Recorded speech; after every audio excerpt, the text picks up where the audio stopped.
Hey, good morning, everyone, and welcome to session 6 of I'll Ask and Answer. My name is Jessica Healy, and I'm the president for the Chamber of Commerce here in Isle of Wight County. And today is a sort of special session because our co-hosts are also our guest speakers. So we have Chris Morello, Director for Economic Development for the county. Good morning, Chris. Good morning, Jessica. Thanks for having us. Absolutely. And we also have Nicole Talton, who is one of our economic development coordinators for the county. Welcome, Nicole. Well, thank you. Good morning. Good morning. Okay, so a fantastic topic for today's I'll Ask and Answer session. We're going to be talking about the COVID-19 Business Interruption Small Business Grant. We're going to dive right on into some questions here. So the grant was launched just a little over a week ago. But it is possible that, some of our businesses may not be fully aware of it or aware if they would even qualify for the grant. So just to get us started, Chris, can you tell our viewers just a little bit about the grant, the purpose of it, and the basic requirements for qualification? Yeah, absolutely. We really wanted to create some way to directly help our businesses who have been suffering, especially our local small businesses, less than 50 employees, who've been suffering through this health crisis, to rebound and recover with some kind of monetary grant. And so that is the main purpose, is to allow small businesses to apply for this grant program and in a small way help them recover. And very, very importantly, I think to start off with, we want to say this grant program is funded by the federal government using federal dollars, and it's not using local tax revenues to fund it. But businesses can apply for up to $2,000, and I'll get into a little bit more, of course, with this session, I think, on qualifying and so on. But the governor himself issued a series of executive orders, meant to stave off the spread of the virus. So many businesses were seriously impacted by these, and in particular, retail and commercial businesses were impacted by Executive Order 53. And that has within it 3 sections we'll get into in a second that really had that major impact on businesses, and still do, even as we go into phased reopening with our businesses. So recognizing those losses, in the meantime, Congress and the president acted to pass and fund the CARES Act. And that was meant to send relief dollars to the states, and then the states at their discretion could pass those along to local governments. And in Virginia, that's exactly what happened.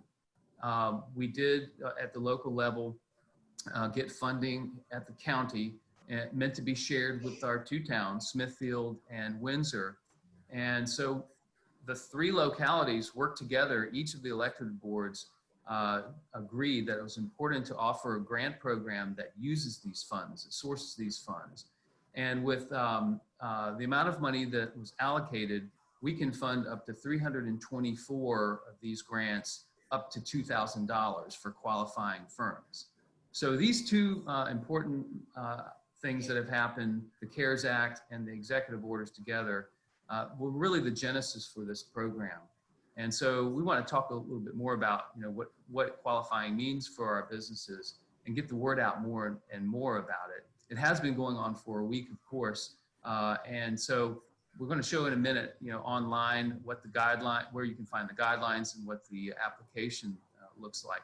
But getting back to that executive order for a moment, Executive Order 53, you can find that as part of our application packages, so as a reference for businesses. And there were 3 sections, number 3, number 4, and number 6. And we recognize that there were direct impacts to businesses because they may be listed, a restaurant, or other kind of business, or some kind of entertainment facility. And so in some cases, it's easy for business to know, yes, we were directly impacted. It may not be as clear to them that this program, our grant program, is also meant to help those that were indirectly impacted by the same order in those same 3 sections. And I'll give a couple of examples of those in a second. But for those wanting to know what these executive order sections we're referring to, again, number 3 was restaurants and dining establishments, breweries and microbreweries, places where people went to enjoy food and drink and the company of others. And farmers markets was actually a part of that. So we know locally we've had quite an impact associated with farmers' impact in a negative way for those businesses and farmers. Number 4 was really about, it was kind of a long list, I'm not going to list them all out, but recreation and entertainment type businesses, entertainment business facilities, even fitness centers and gymnasiums and other kinds of similar indoor exercise facilities. And then the biggie we know about is within 4, beauty salons and barber shops, spas, massage parlors, even tattoo shops, for example, or directly pointed out in the executive order. So there are a number of businesses, though, that were called essential. And number 5, which isn't a part of this grant program, number 5 listed all the essential businesses that remained open. Many folks visited hardware stores, and that's because it was in number 5. So this grant program is not about those folks as much as it is the folks who fall under number 6 too.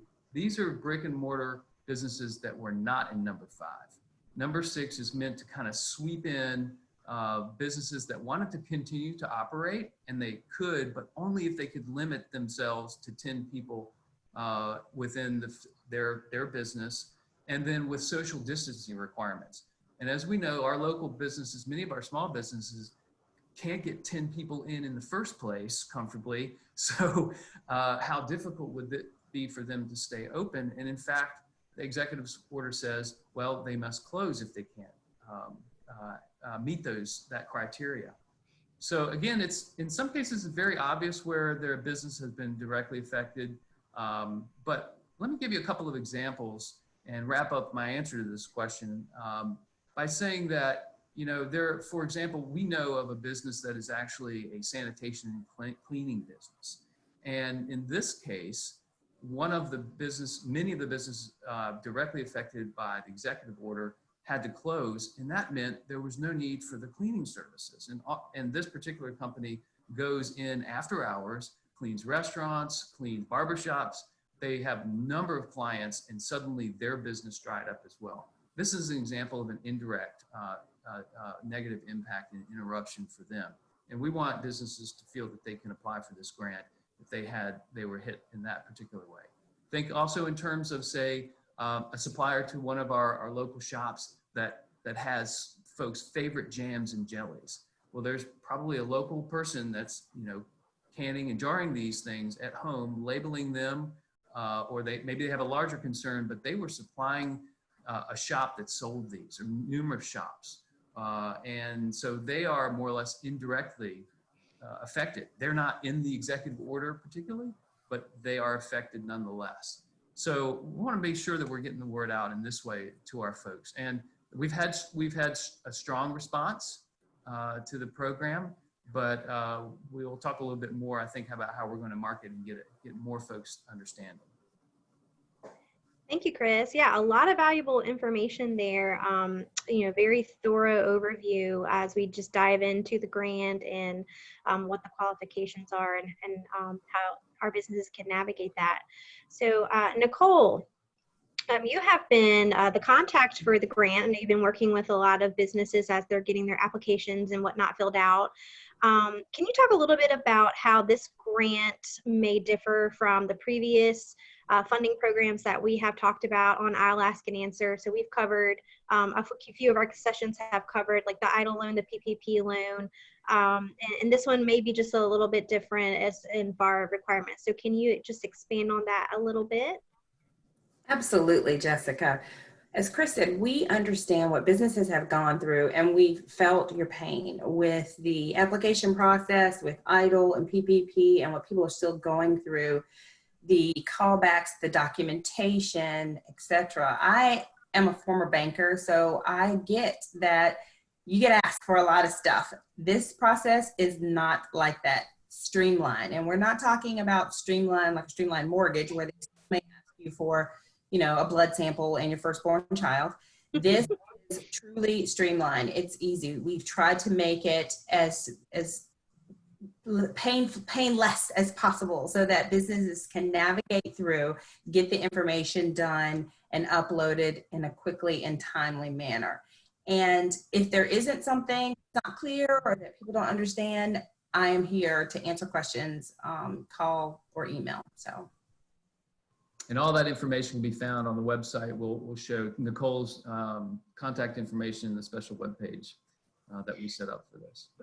So, Nicole, can you just explain like a couple of what is required as far as documentation that you are looking for? Are you looking for tax returns and all of that good stuff, or?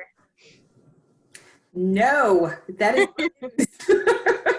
We are, thank you for Jessica for asking that. We are just looking for the application, which there are 2 different types online, which we're going to go over in a little bit, and your business license, a copy of your most current business license. And we know that different towns had different policies or were opened different times. So if there is a question about that, you can also email us or call us. But the application and your business license.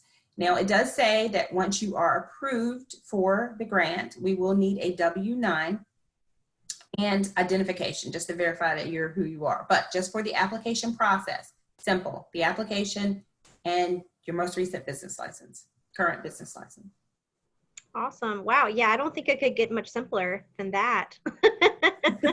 That's I know that's a lot of really good news for our business owners, as you know, just the thought of another funding opportunity coming down the pike, and they're, oh, we got to gather all this stuff again, you know. So that's definitely a relief as everyone's starting to reopen and their time may be limited.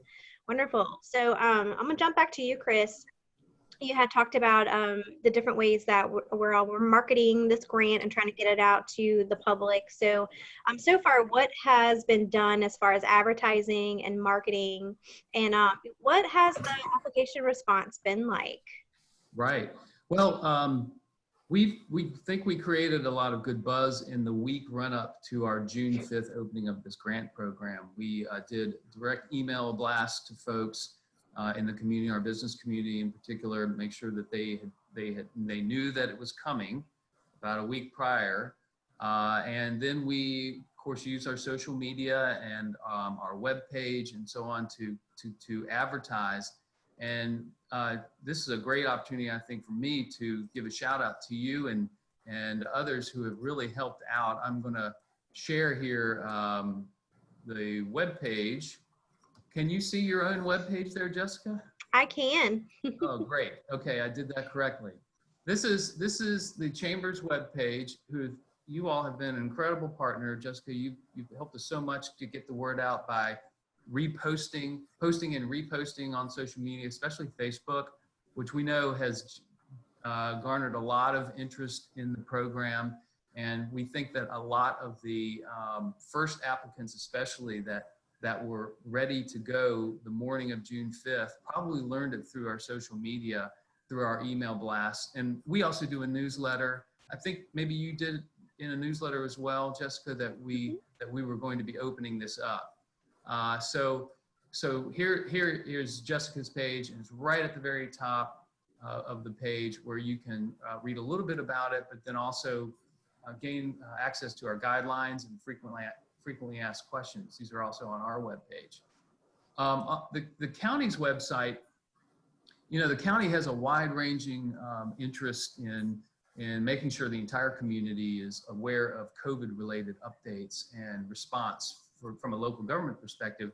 But there is down at the bottom of the screen a important update, and I'm going to try to pull it down, and a click. So I'm on the front page of the Isle of Wight County webpage.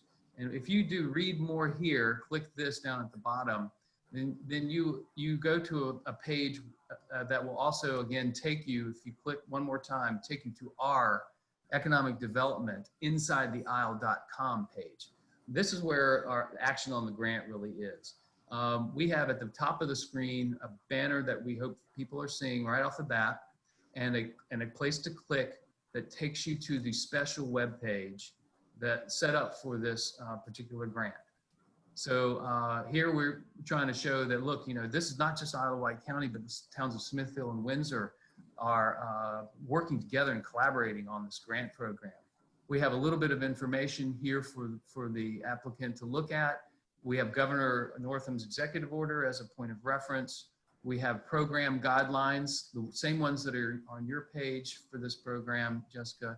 Frequently asked questions, and we provide a W-9 that they can pull down, which they would submit if they are awarded. Then they would want to have that and send back to us along with current government issued ID. Here is an Apply Now button, which takes you to the online presence for this application. So it's all within our website essentially. You don't have to take anything off the page or download it and then send it. All you have to do is submit at the end, and we get an email with the application answers. And here you can also click on this red here, and that gets you to a downloadable version of the application in a PDF format that's fillable, which is important because in both of these cases, we're doing this electronically. People can fill in that PDF and send it to us electronically at iowgrant@iwus.net. And that's how we're receiving the ones that are online as well. We wanted to make this really easy and streamlined, like Nicole said, in particular with respect to this. So there are a lot of savvy businesses out there who know exactly how to do online kinds of forms and so on. We do want to encourage people to send us their forms by email, even if they don't have an email, and that is the case that some don't, that they would find somebody, a relative or a friend that can email it to us, because we need to date and timestamp these. So we are processing these in the order that they're received, and we want to be fair about that, and the electronic means of receipt is the best way to be fair about that. So those are some of the marketing that we have done up to this point, and we're going to continue doing that because we have had 100 applications come in, or very close to 100. I don't think we're quite there yet. And that first day I told you about on June 5th, we got 50 applications. So people were ready to go. And we actually received another almost 50 in the following week to get us up to close to 100. But they more or less kind of trickled in the following week. That first Friday was kind of amazing. We thought, oh my goodness, I hope we have enough. Well, we have 324 slots, if you will. We have close to 100 takers. And so we encourage folks to look very seriously at this and apply. And I wanted to say thank you to any businesses and other advocates for both the Chamber and for economic development in the county who have done that for us. They've reposted on their own web pages. They have called businesses who are in their network, and they've said, hey, want to be sure you know about this. I've applied for it and waiting to find out. Also, businesses do business sales, if you will, in the sense that if you're a business owner, you probably shop in another small business on occasion. Check in with them and make sure they know about the grant and that they've applied. So I want to say in advance to any businesses that are listening in, if you can help us get the word out, that would just take us that much further to help our business community in the aggregate right now in this crisis. Thank you, Chris. Yeah, I tend to agree with you. Word of mouth travels much faster than a social media post. We all are shopping. We're all, going out. So it definitely is up to us and our fellow business owners to let each other know about it, and so we can jump on it, because it sounds like there's still plenty of grants left to award. Okay, so we're going to go back to that application here and switch back over to you, Nicole. We've talked about how it is brief and streamlined, but there are a couple of critical questions that folks need to pay attention to and complete correctly. So Nicole, can you take us through parts of the application where the applicants need to pay special attention to how they are answering and filling it out? Absolutely. So this first page is just the name of the business and the amount requested. And at the bottom, as Chris is scrolling down, it's just got my the email address that you submit the application to once completed. And you can put my name in the attention line. So pretty basic, pretty straightforward. On the second page, it's basic business information. What's the name of your business, your address, phone number, tax ID number. If you don't have an EIN, and if you use your social for your business, put that in. Your website, if you don't have one, put non-applicable, NA. And if there's anything you want to tell us about our business, you can put it in that section. The employee information is here. I've gotten this question a bit, and this is actually on the frequently asked questions also. If you did not have any employees in 2019, or if you weren't open, you just put 0. They're one of the myth busters. We talk about that a lot, is that, oh, it's only for, businesses that, were opened, I just opened. It's not for me, it's not for a new business. That is not true. If you didn't have the employees in 2019, you put 0. That's simple. Business information. Who's the owners on the business? Tell us your name, information about you. Section 3, grant information. This is what Chris talked about with the executive order, and we have the copy of the order attached to it. Want you to also share information. Tell your story. If there was an indirect impact, as Chris mentioned, tell us about that, how that affected you. So if one of these categories does not apply, you can put it in other. If all of them apply on the bottom, if it's sales, cost of protective measures, etc., you can check them. The more we know, the better we can help you. And let's see, share information, statistical information about your business. We just want to know, again, some things about, other programs you may have applied for, and more about your business, because we want to, be able to help and be a resource for you. And I think at the end, there is the signature. It says e-signature. If you don't have e-signature, just put your name in there, date it. That is perfectly acceptable. And the bottom just tells you again, reminding you things that we need. I'm going to need a copy of that business license with the application. Optional is any other information you want to provide. Now, when you are awarded the grant, that's when you would need, when we will contact you via email. That is when you need to submit the W-9 and a copy of, it says unexpired government identification, passport, driver's license, what you have, so that we know who you are. And I believe that's it, right, Chris? There's the executive order Chris referenced. Right. Might as well, while we're here, so people can understand what we're talking about. There's the number 3, talks about the restaurants and other dining facilities and so on. Here's number 4 for folks to see. That one, and then these are the essential businesses that could remain open. All right. So again, we're not talking about those for this grant program, but we are talking about number 6, which follows close behind, that says anything not up in here that wanted to stay open, but can't for social distancing purposes, or can't, allowing only 10 patrons or less in the establishment. These things all by themselves created interruptions. So we wanted to be sure that this was included in our grant program to sweep in a whole lot of businesses that were affected by this. So I think that's good. Fantastic job, Nicole. Yeah, good job. Seems pretty easy. So you should get a lot more applications coming your way. Yeah, this is a great, just such a great program, and kudos to all of you all in the towns for coming together to make this available for our businesses. And I think it's a bit of a relief that it is a simplified process compared to what a lot of our businesses have been through with the other funding opportunities that have come down. So, the most important thing about this is trying to get the word out. So we've talked about some marketing and things that we have done. Are there any final thoughts about how we're going to, keep pushing this out to our community?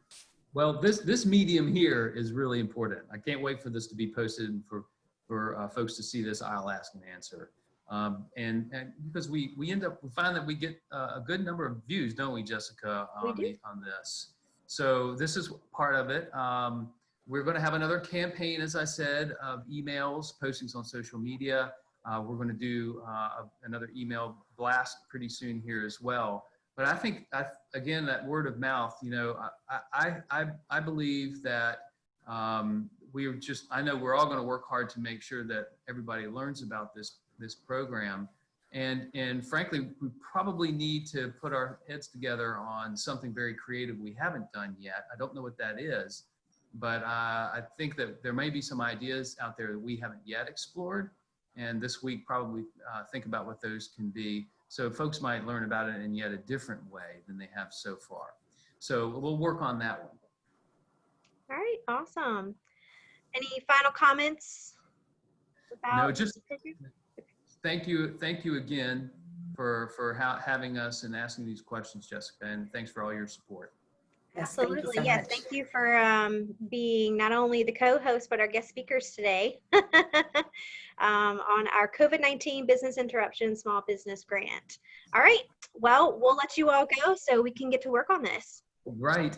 Have a great day, everybody. See you later. Thanks.